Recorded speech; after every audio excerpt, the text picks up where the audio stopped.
Assalamualaikum warahmatullahi wabarakatuh. Halo semuanya. Nama saya Wafihatul Solihah dari jurusan Gizi Poltekkes Kemenkes Semarang. Video ini dibuat untuk memenuhi tugas mikrobiologi pangan materi pemeriksaan kualitas air. Nah, di sini nanti saya akan menjelaskan kembali jurnal dengan judul kualitas sumber air Tangkiling yang digunakan sebagai air baku, air minum isi ulang dari aspek uji MPN Total Coliform yang ditulis oleh Ibu Kamliah di tahun 2017. Sebelum masuk ke pemeriksaan air, kita harus tahu terlebih dahulu apa sih itu air? Penting nggak sih air dalam kehidupan kita? Pertanyaan yang sangat konyol. Kebutuhan air di suatu daerah itu selalu mengalami kecenderungan naik seiring dengan pertambahan penduduk. Sedangkan air sendiri berkurang dari segi kualitas dan juga kuantitasnya. Berdasarkan SNI 6773 tahun 2008 tentang tata cara perencanaan instalasi pengolahan air dan SNI 6774 tahun 2008 tentang tata cara perencanaan unit paket instalasi pengolahan air, disebutkan bahwa standar kualitas air adalah baku mutu yang ditetapkan berdasarkan sifat-sifat fisik, kimia, radioaktif, maupun bakteriologis yang menunjukkan persyaratan kualitas air tersebut. Sumber air baku yang digunakan oleh depot air minum isi ulang atau DAMIU yang tidak memenuhi syarat, khususnya kualitas bakteriologis, akan menimbulkan gangguan kesehatan. Salah satu bakteri yang dapat menimbulkan gangguan kesehatan adalah bakteri coliform. Bakteri coliform adalah golongan bakteri intensital yang hidup di pencernaan manusia. Contoh bakteri coliform adalah bakteri E. coli. Jadi, coliform adalah indikator kualitas air. Metode pengujian yang digunakan dalam penelitian ini adalah Most Probable Number atau MPN atau jumlah perkiraan terdekat atau JPT, metode tabung ganda.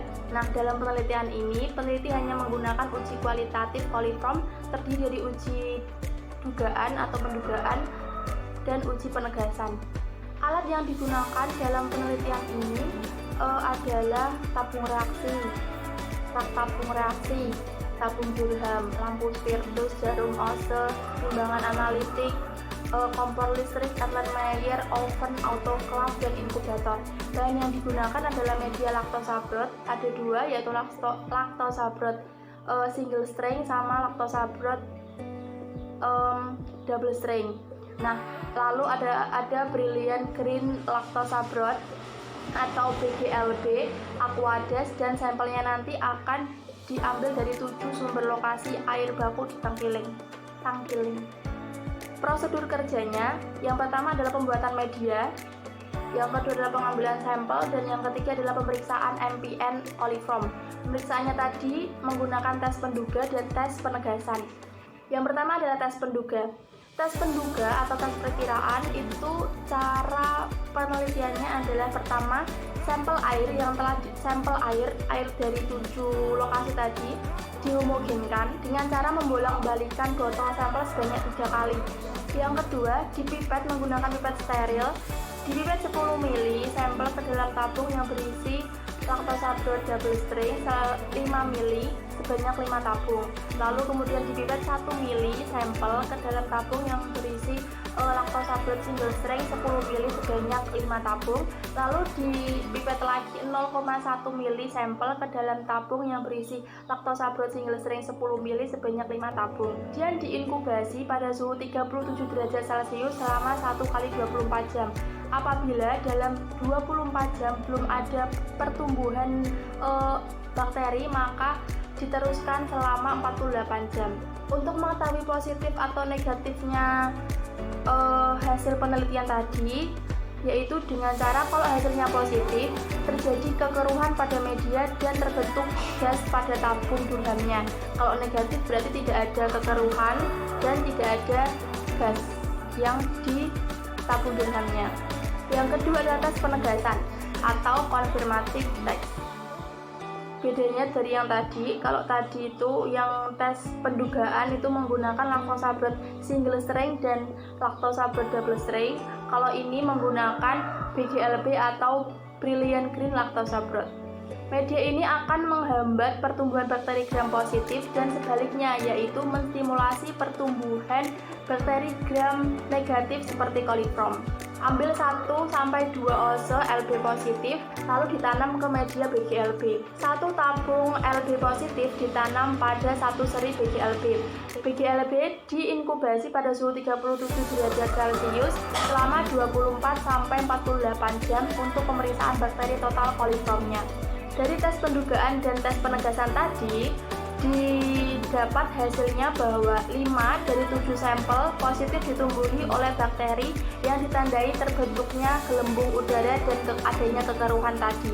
Pada tahap pendugaan, keberadaan coliform masih dalam tingkat probabilitas yang rendah atau masih dalam dugaan karena beberapa jenis bakteri lain juga tumbuh di tahap ini. Oleh karena itu, hasil positif dalam tes pendugaan atau perkiraan dilanjutkan ke tahap penegasan.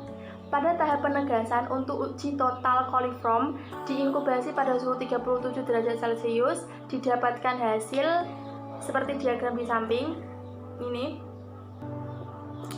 Diagram ini menunjukkan bahwa persentase air yang tidak memenuhi syarat sebesar 20%, artinya 2 dari 7 sampel tidak memenuhi syarat. Hasil ini mengindikasi bahwa air tersebut tercemar oleh bakteri coliform. Seperti yang sudah saya bilang tadi, bahwa hasil positif dalam tes ini ditandai dengan adanya gelembung gas dan kekeruhan yang disebabkan karena bakteri memfermentasi laktosa menjadi asam laktat. Kekeruhan disebabkan oleh meningkatnya asam sehingga komponen laktosanya itu menggumpal. Gumpalan inilah yang akan menjadikan hasilnya keruh. Sedangkan gas berasal dari hasil fermentasi laktosa membentuk gas karbon dioksida. Gas inilah yang nantinya akan terperangkap dalam tabung Durham yang dipasang secara terbalik. Sebesar reaksi fermentasinya adalah ini di samping ini.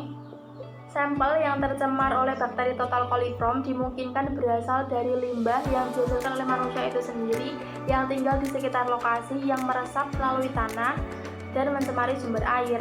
Kesimpulannya adalah yang tidak memenuhi syarat sebanyak 20% atau 2 sampel air dan yang memenuhi syarat sebanyak 80% atau 5 sampel air. Sarannya untuk masyarakat lebih waspada dan memilih serta memperhatikan sumber air agar tidak terkontaminasi oleh cemaran air yang dapat menyebabkan terjadi masalah kesehatan seperti diare. Sudah selesai, sekian itu yang dapat saya sampaikan. Apabila ada kesalahan dalam penyampaian, saya mohon maaf yang sebesar-besarnya. Assalamualaikum warahmatullahi wabarakatuh.